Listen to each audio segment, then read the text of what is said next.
Welcome to the Human Intimacy Podcast. Dr. Kevin Skinner and MaryAnn Michaelis. MaryAnn, last episode, we finished with you being held at gunpoint. And you said, hey, it was okay. Now, I want our listeners who've probably been anxiously waiting to hear what actually happened. How did you get out of that situation? So, Dr. Skinner, there was just what I would say, some divine power that was Hmm. there. The people that we were with, they were robbed. But for whatever reason, we were just miraculously not robbed. But the woman standing like 2 feet away from me, wedding ring, everything was taken. And the assailants, I guess we could call them, the perpetrators, they got in their car and they drove away. They Hmm. took the people's keys to their house, keys to their car, all their documents, and they left. And they were super traumatized, of course. We were trying to figure out, oh my goodness, what just happened? So there's a lot of shock. Yeah. And they left, and we went inside our house, and just the sound of a car coming by was very scary. And some people came by and checked on us later, and we were like, oh, I think we're okay. But what I found is it changed significantly how I interacted. And some of the things that I did, I was much more wary, much Hmm. more watchful, much more cautious. And so it significantly changed for the whole time that I was there in Guatemala, how I interacted.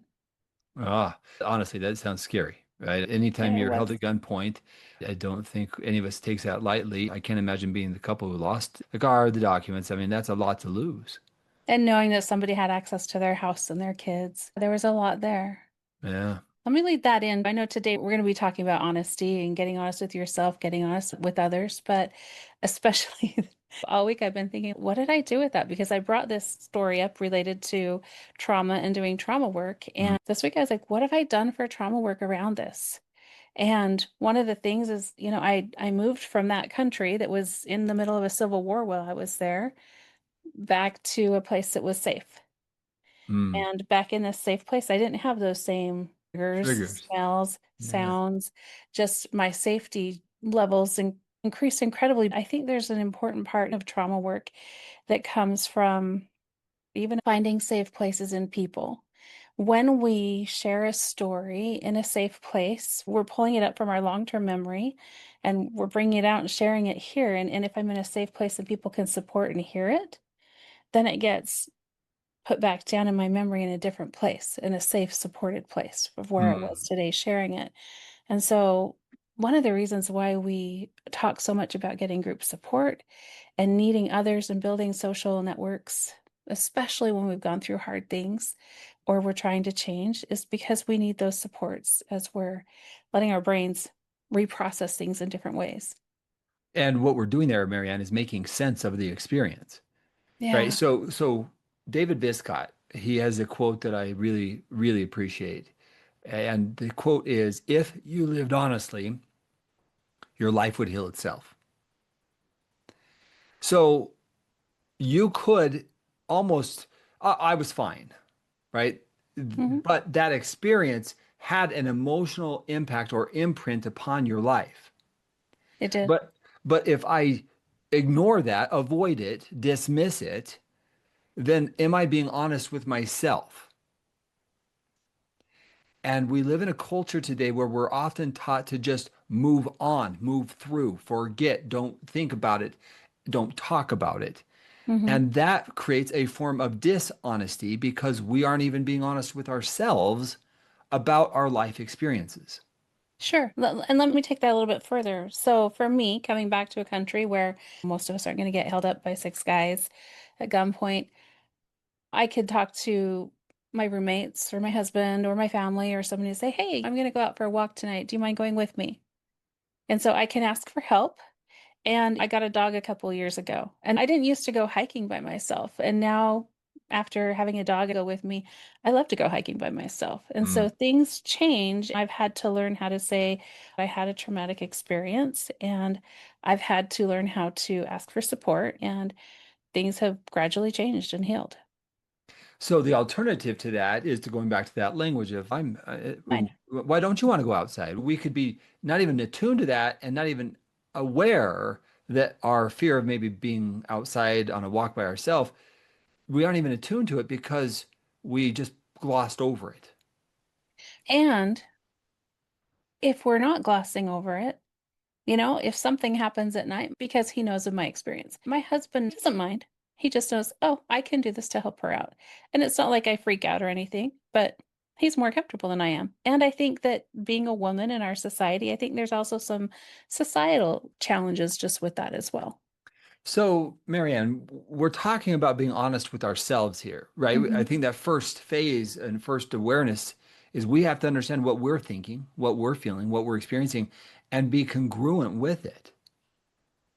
Because if you simply said, "Oh yeah, I got through it, no, not a big deal," we often hear it in other ways. In therapy, we will often ask people about their childhood experiences. And it's not atypical or uncommon for individuals to say, "Yeah, I had a good childhood." And then they will proceed to talk about some of their experiences. And they described it as a good experience. And there was a significant amount of addiction or trauma or a parent's divorce. And so they still described it as I had a good childhood. But if I don't understand the other parts of the story, I might just think, oh, they had a good childhood. But the most honest, accurate answer is what? Both. I had some good childhood experiences and some really challenging ones. I remember reading Facing Codependency by Pia Mellody several years ago. And as I read through that, it was like, what? That's not normal. We might have to learn. We might not even have language to even realize, oh, that's not normal. If we're a fish and we're swimming in the water and all the water that we have in our fish bowl, it's dirty. We don't know that it's dirty water. That's That's right. just what we're used to. And so our clients can say, yeah, that was normal. It was fine. It was good because that was their normal. I think we've seen that many times throughout our careers when individuals, as they start to get more insight and awareness, they do step back and realize, okay, so maybe it wasn't as good as I thought it was. But we Mm, create a narrative to describe our experiences. If I said, okay, what was your childhood like? It was a bunch of things. It wasn't just one thing, but I still put out the narrative. I had a good childhood. sure. And I just want to point out that how jarring it can be to stop and say, wait, I was abused? Wait, that wasn't okay? If I had, this is my normal, and I'm going along this track, and then something pushes up against it, this is where we hit the cognitive distortion. My brain says, oh, wait, hold on a second. You're causing me to think about something a completely different way. I don't even know how to make sense of who I am or how I am now because this can be so jarring. And so part of the honesty might be giving ourselves some space and time to say, okay, maybe these things happened as well, and my childhood wasn't as great as I thought. And I really believe that pushing through that distortion and seeing things through a different lens and perspective, it's challenging. There's a lot of work that happens there. And I think one of the things that we will also observe is some situations create that lack of personal honesty because maybe there's a family member says, "Oh, that wasn't that big of a deal." And so the message is, "Oh, gloss over it, look over it," where instinctively we felt something was off. I've heard many times where people would turn to a parent and say, "Hey, this happened." And it's like, "Oh, no, no, that probably didn't happen that way," or it's minimized in some way. So Mhm. in that situation, I'm told that what I was experiencing or what I experienced is probably not right. And so Sure. now I'm being told to be dishonest with what I was originally feeling because I was reaching out for help or support. That's even more traumatizing because now I had the experience and I went to get social support and it didn't come. There's a story that Patrick Carnes shares. He talks about a family story of sitting at the table and talking about the time a family member was drunk and drove the car through the house. And he remembers hearing that story and going, what? Like, why are people laughing about this? Like, this was funny. Once again, that cognitive distortion. I'm hearing that, like, if I did that, I'd be in so much trouble. And the house had a car in it. And why are they laughing? And so, what do you tell yourself as a kid? This thing that seems horrible and not okay is okay, and we laugh about it. And so, it even sets my perspective of life. It creates this incongruency in myself of not even knowing how to trust my own thoughts and what I believe because of my environment laughing about these things. And As I've worked with individuals throughout my career, one of the most interesting elements is when they can take that experience that maybe their thoughts were discounted or they were told to minimize it or it wasn't that big of a deal, and they congruently say, but it felt wrong, Dad, or it was wrong, Yeah. whoever. And that kind of congruency finally is this integrity of no, it did hurt. It was difficult. It was painful. And I'm finally saying that as a 40-year-old.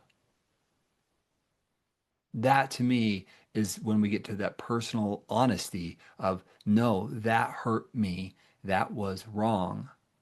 And that kind of honesty is, I think, what David Viscott's talking about. If you lived your life honestly, your life would heal itself because you're being congruent with, wait, this doesn't feel right. This feels off. This is wrong.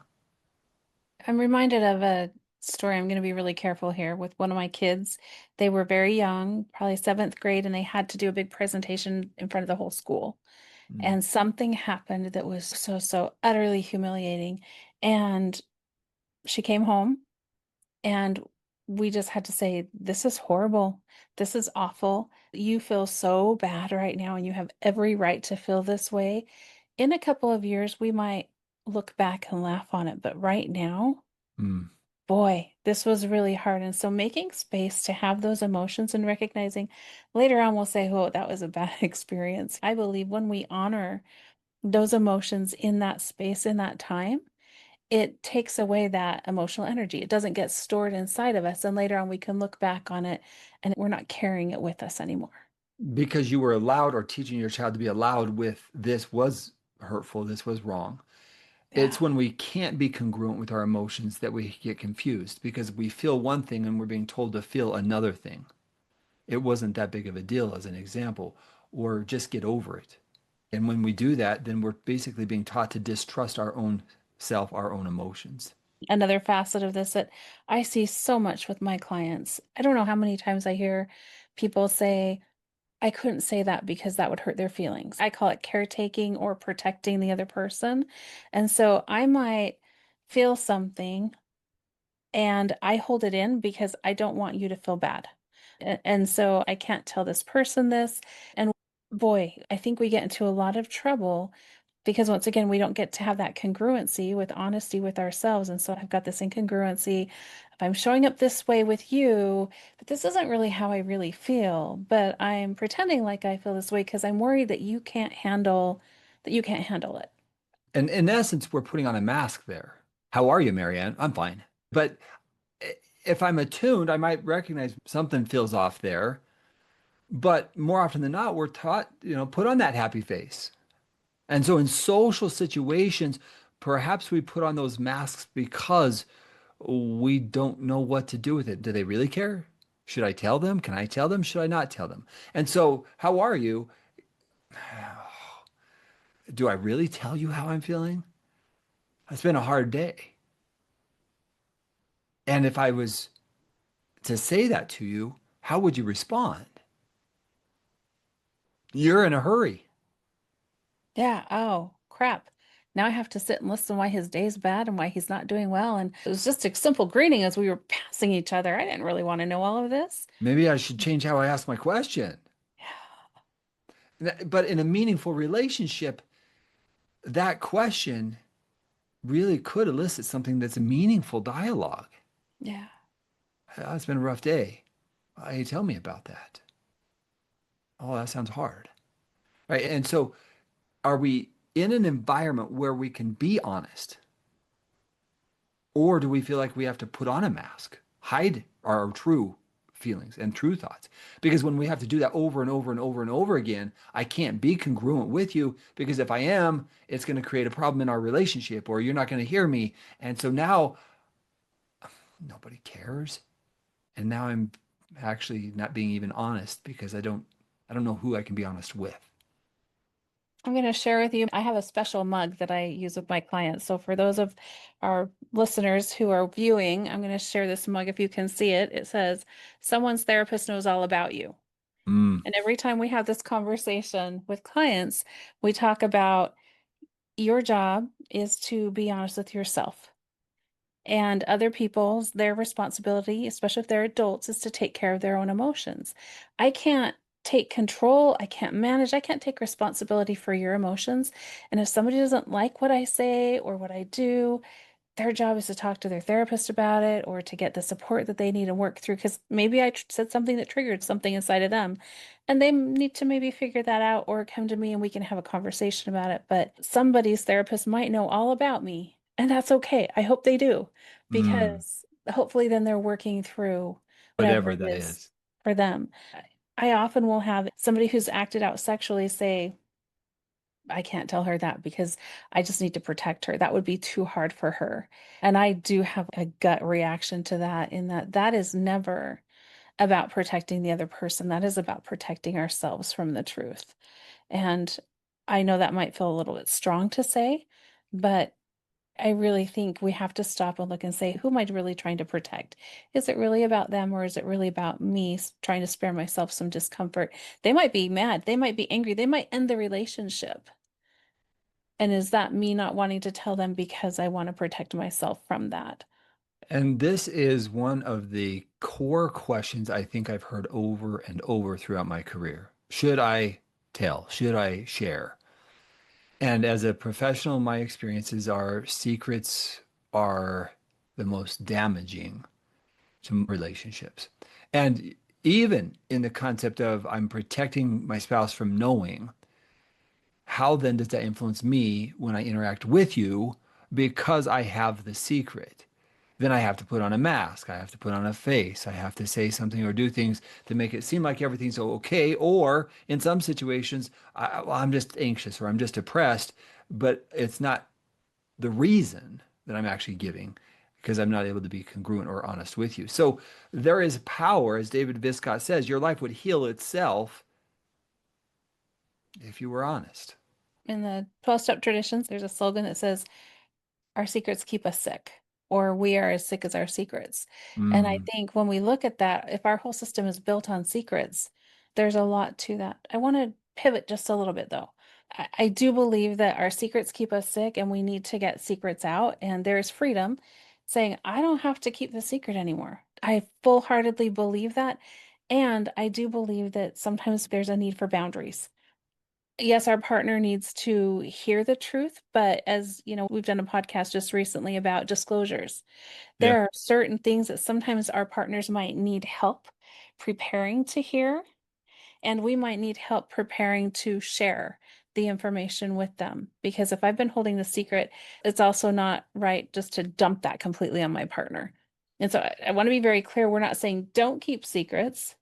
And we're saying we want to be honest, and we also might need some help when we're sharing important information. This topic is really one that we have to spend some time thinking through because what we're in essence asking the question is honesty always the best answer? Is it always the best answer? So you come to me and say, "Hey, do you like my dress?" Well, let's say I don't like your dress. Dr. What? Skinner, what do you think about my new dress today? It's fine. Oh, well, what do you mean it's fine? See, Like, and even in the answer now it was too vague, right? So yeah, you're looking for a yes or a no. I liked it or I didn't like it. what I'm looking for is that dress looks great. But what if I Maybe don't you feel want. that way, Marianne?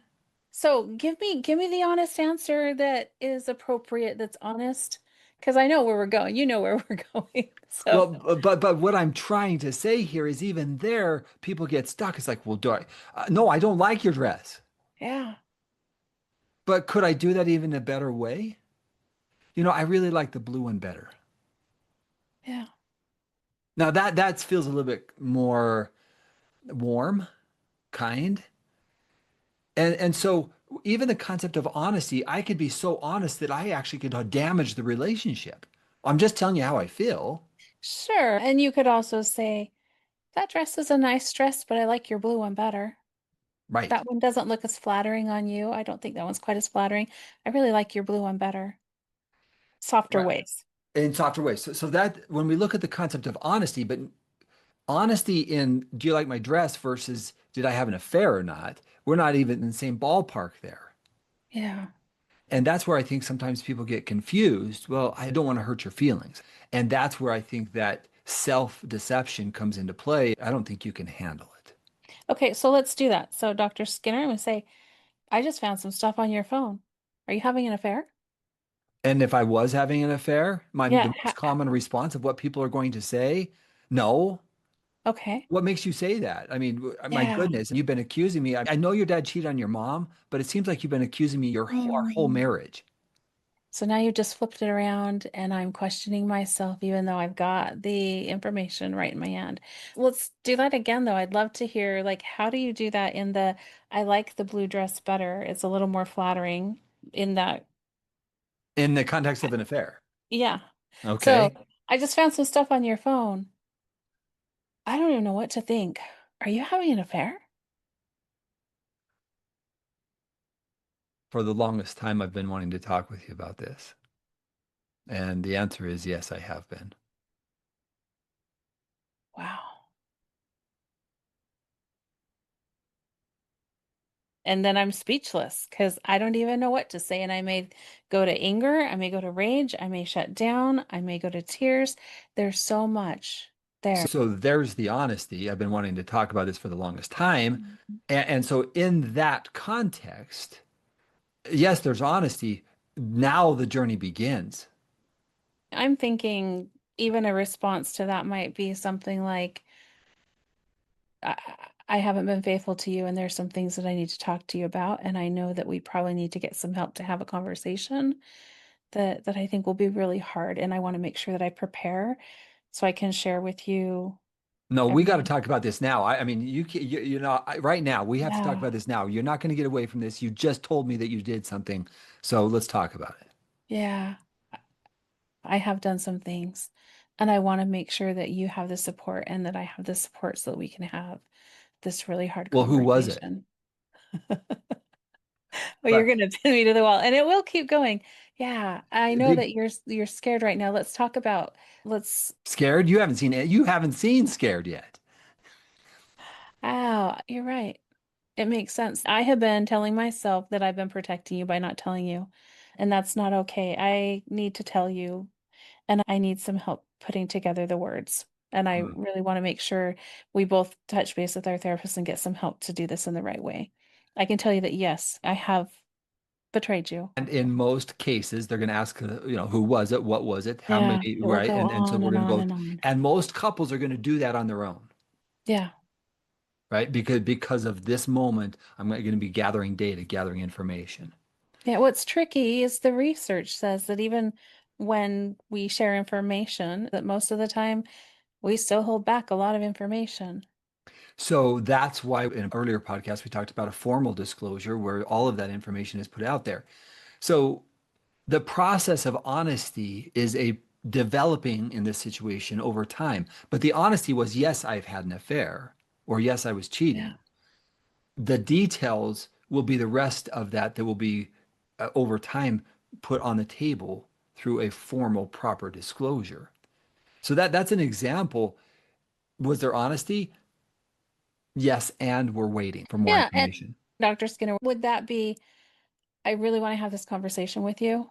I know that you just saw that and you have a bunch of questions. I'd really like to talk to you after we get the kids to bed tonight. So putting it in the right context of timing, which could be Yeah. very, very important. And Yeah. sometimes the questions that are being asked, it requires time to think through all of the answer because that's where the partial disclosure comes into place is, well, you told me this, but now I know this, and now there's this, and there's this. And that's why when you were saying earlier, I need to put all this together so I can be completely honest and truthful with you, is a foundation of I have to go reflect now and be able to be prepared to answer all your questions. There's that research from Peggy Vaughn? Peggy Vaughn Yeah, regarding the couples that talk about things. And right. that's, So yeah, that. 80% of couples who talk about the details are more likely to stay married, in contrast with those who don't talk about the details, and that's 55%. So, again, there's a significant increase in success for couples who talk about the details.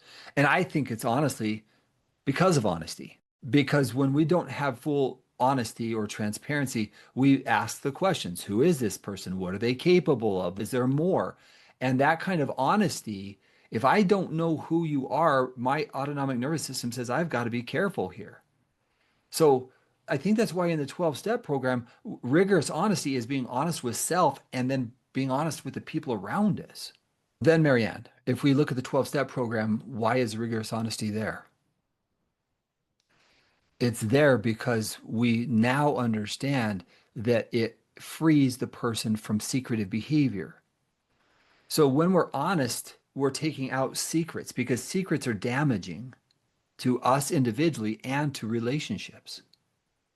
I want to go to Anna Lemke's work on dopamination, MaryAnn, Okay. where she starts talking about how honesty does something to the mind that excites this part of the brain, the prefrontal cortex, which actually helps us be more capable of emotional regulation. Our prefrontal cortex is the part of our brain that develops between 16 or 18 to 26, 28.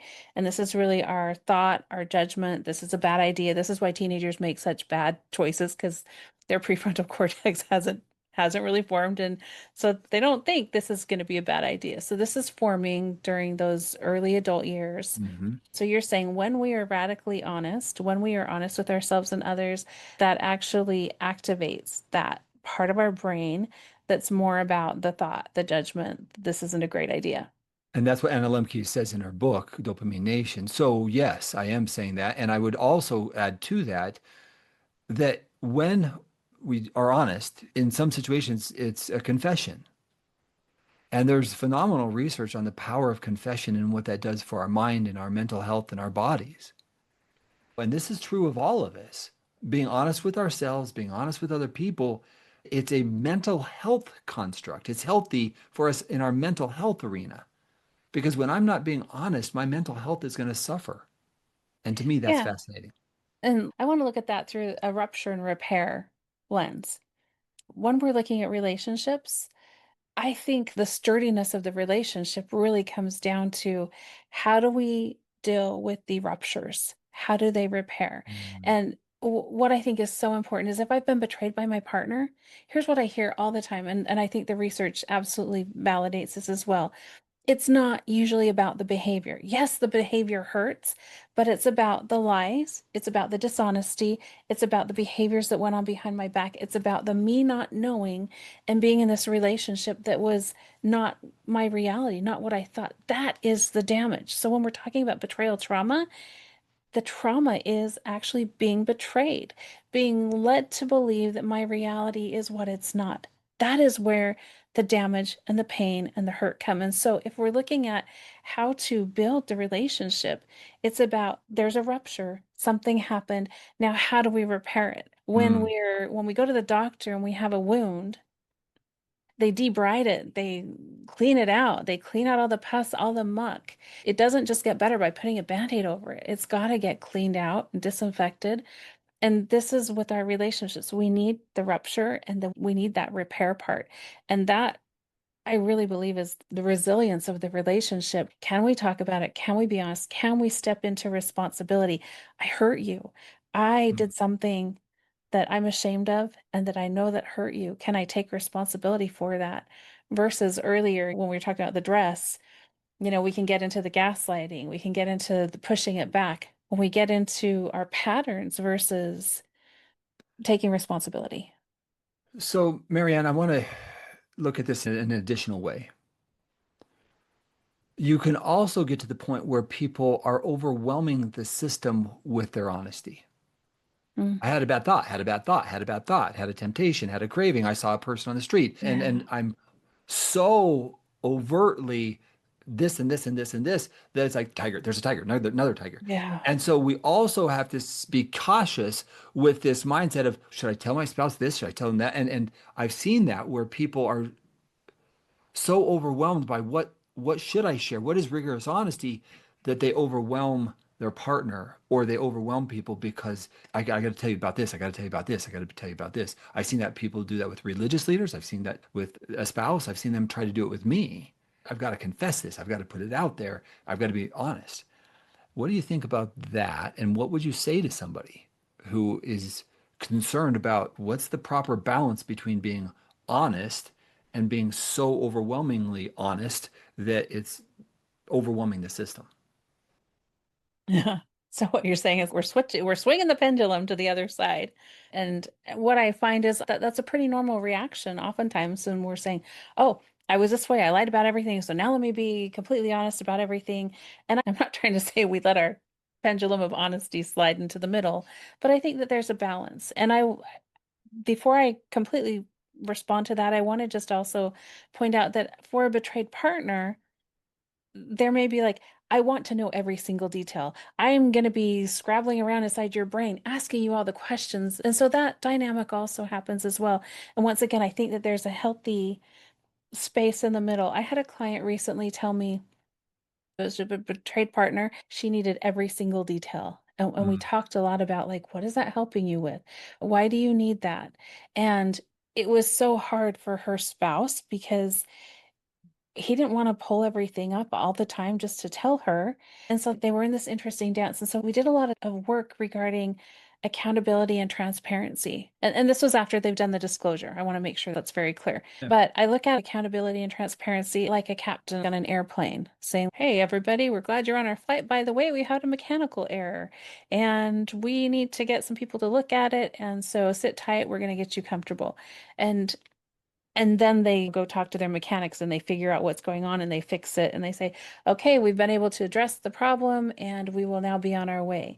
Now, in a relationship, I look at that same transparency versus accountability as something happened, like in a daily check-in, something happened, and I want to let you know that I struggled. And I might give a little bit of dimension of how big it was because my partner might not know. And here are the things that I did to fix it, and here are the things that I'm doing to move forward. The partner can then go, "Oh, okay, I can see they're taking responsibility, and I can ask some more questions if I need to, but I might not need to." Now, going back to the client that I was talking about, what I loved seeing recently was coming from this place of I need all these questions answered to every minute detail. They've said something happened. Do you need or want to hear more? And then my client can say, "Yeah, I do have a few more questions," or "No, that's enough. I just need to know that that's where you're at and you're struggling with that and you're aware of it, you're accounting for it, and you're working on it." Yeah. So that gives me as a betrayed partner choice to decide, is my system ready for it? Am I in the place for it? And maybe I need to have a conversation with you about it later, but I'm not ready for it right now. Yeah, and I think this is such an important topic. And this is something I really want to emphasize. I think every couple has to learn how to do that dance independently rather than Yeah. saying, well, then they did it this way and they did it this way. Because Right. some people can't take that. It's just too much information. And other people, they want to know every detail, which is also unhealthy for them because it's overwhelming them and their autonomic nervous system is not getting a Yeah. break. So Yeah. that's where we as clinicians try to help them transition. The person who has been unfaithful in whatever way might have a different accountability, a sponsor or a group that they're reporting to, rather than the spouse who is really it should be in the role of being a spouse, not in a Yeah. sponsor or an Not accountability their person. accountability partner. Absolutely. But early on, we find that that's really common with many couples as they try to make sense of this experience. So, and sometimes people don't have an accountability team or a sponsor yet.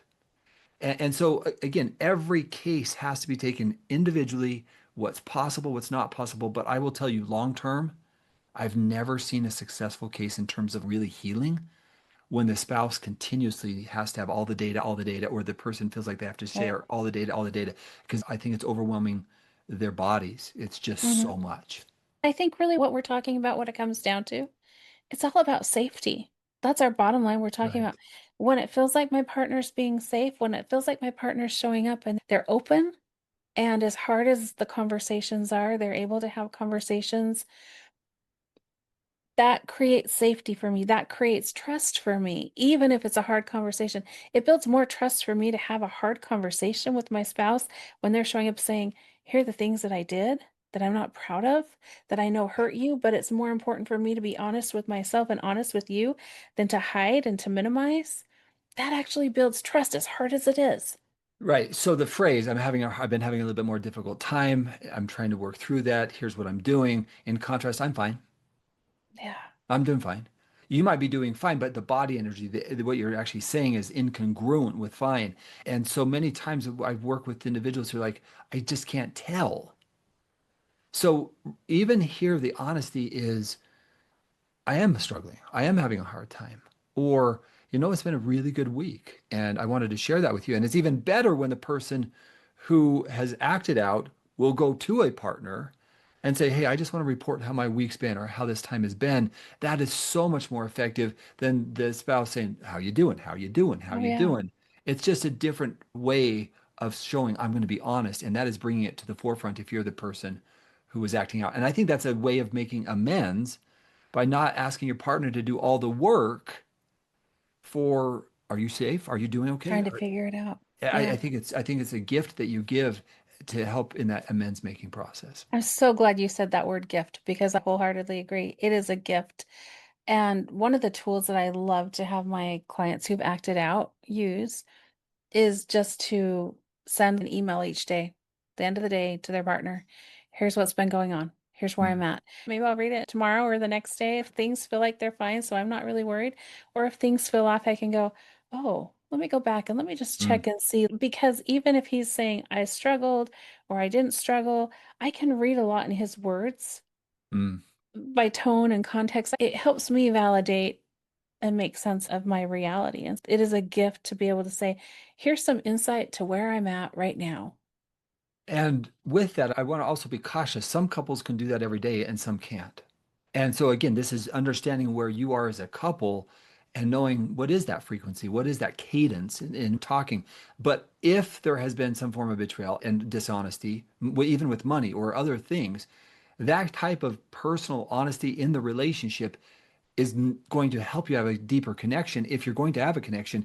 If not, then what your partner's going to be wondering is, how are you? And when there's that big question mark there, rarely does that go very well because I'm more hesitant. I don't feel safe. I'm like, should I bring it up? I don't want to fight. And so there's a lot of internal dialogue that's taking energy away from the relationship. And if you were the person who acted out by saying, hey, I wanted to just report how I'm doing, not only am I saying it's a gift, it actually takes less mental bandwidth for your partner and for you because, like, should we talk about it? Should we not talk about it? Having a plan, even if it's once a week or twice a week or every day, but just understanding, even if it's a healthy check-in, hey, how was your day?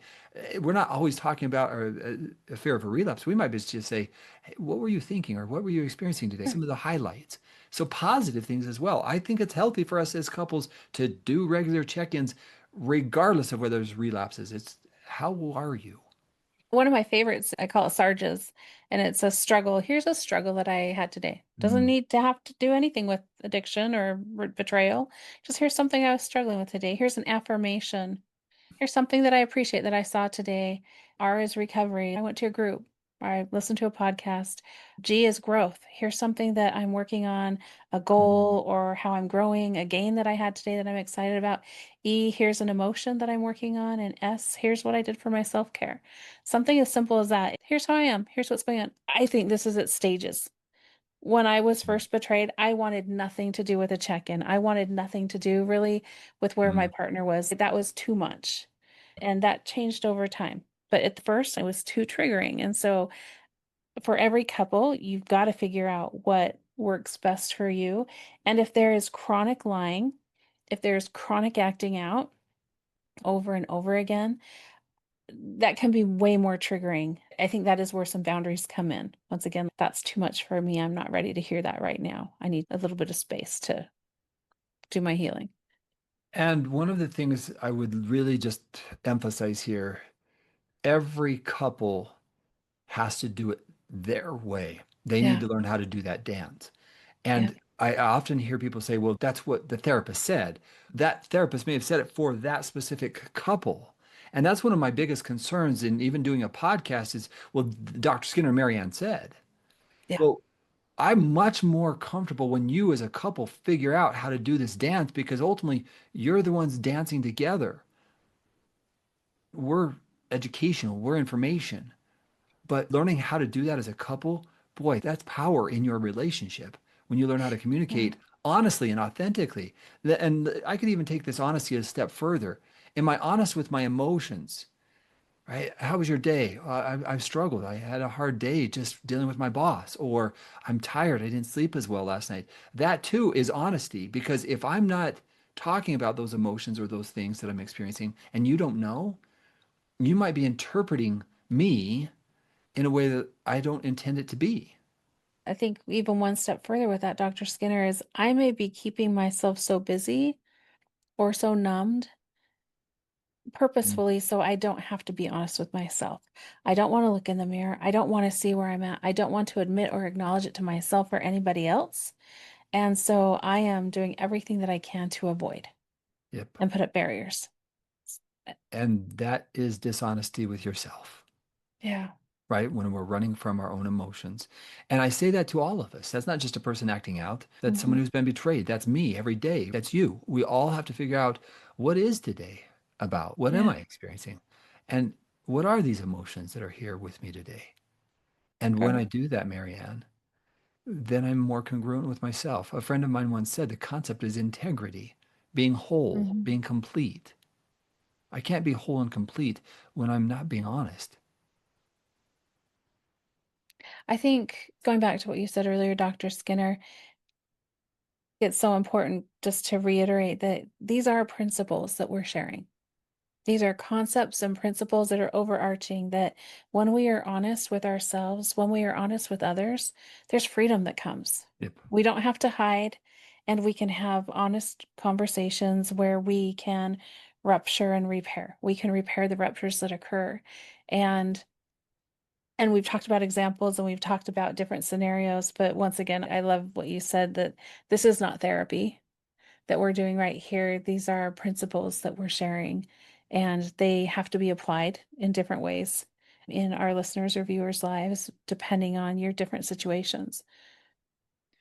And as we get ready to close today, healthiest me has done some introspection to identify my thoughts, my emotions, my struggles, and having someone that I can turn to and say, hey, I'm feeling this. That type of emotional honesty is so healing. I love what Thich Nhat Hanh said. He said, in Plum Village, we get together and we will sit down and do a listening meditation, a deep listening meditation, where somebody could get there and they would just talk for up to an hour. And they said, we might not even understand or agree with them, but while they're talking, we're trying to meditate upon what's actually being said, deep listening to hear what's being said. And he said, if everybody had that kind of somebody, a Plum Village group, there wouldn't be no recourse for therapy because I can go be in this place and I can speak my truths. And I think that's a beautiful way of looking at this. If we don't have a place to go with what our internal battles are, boy, I'll tell you what, I can get real sick inside myself quickly with my own thoughts pinging around. So being able to come to somebody and say, I need another set of eyes, or I need another mind or brain on this, whatever it is, that type of openness creates a connection because now I'm being vulnerable and saying, I need support or I need help with this. And that's also relationship building. And what's so important with that is sometimes, as we talked about with disclosure, but sometimes we need a group or a therapist. One of the biggest gifts I receive as a therapist is when my client says, I've never told anybody this before, or I've never even realized this before. And it's like this moment of honesty with myself. And now I'm sharing it with you, MaryAnn. That's beautiful. But we Yes, might need spaces to explore and figure out and make sense of and prepare. And oftentimes we even role play with our clients to help them find their words because these are often things that have never been spoken out loud. that's right. And so having the proper time and preparation as well, and whether that's a therapist or also with a group. And one thing I love about groups is when a group's like, man, that's stinking thinking. And I can say, oh, this is going on. And a group says, yeah, you're pretty off with that. And calling that out can be so helpful as well. And so we do need those supports in those groups. And yes, we want honesty in our primary relationships, but sometimes we need some outside support and help to help us get there and to really work through And what happens if Mm. we let go of the outcomes when we show up? Sometimes there's freedom there, but there's also a lot of fear there. And so we need each other, and we need to be able to have those places to show up for ourselves and for all of our relationships. And I want to just give a shout out to some people that I interact with. I've been working with these individuals as an educational support group for over a year and a half. And I love it when they say, grateful recovering addict. Their honesty is inspiring, right? And when they continuously make those efforts and strides to reclaim the parts of their life that were secretive or hidden, I applaud the recovery journey. I applaud everybody who enters into this space of, I'm just going to be a healthy human being. I'm going to be honest. I'm going to move forward, and I'm going to have healthy relationships. So, MaryAnn, my final thoughts are, if we're going to live, let's live in honesty. Dr. Skinner, I love that. I think one of the things that draws us to each other as human beings, where we attach and bond, is when we're vulnerable with each other. And the lie that we often tell ourselves is that I'll be rejected and abandoned. But that's usually where we are drawn, and where we connect is in authenticity, in pain, in vulnerability. And just as you said, that the gift of being able to watch that and to witness that, it's incredible. And so as we wrap up today, I would just add my final thoughts of inviting our listeners to look and see, where do I need more honesty, maybe with myself and with others, and make one small goal to change something with that this week. So thank you to our listeners. All right, you've been listening to the Human Intimacy Podcast with Dr. Kevin Skinner, MaryAnn Michaelis. Thank you for your time. May you be blessed in creating the type of human intimacy that you long for in your life. Have a great week. Bye-bye. Smile when you smile and laugh when you laugh. Something to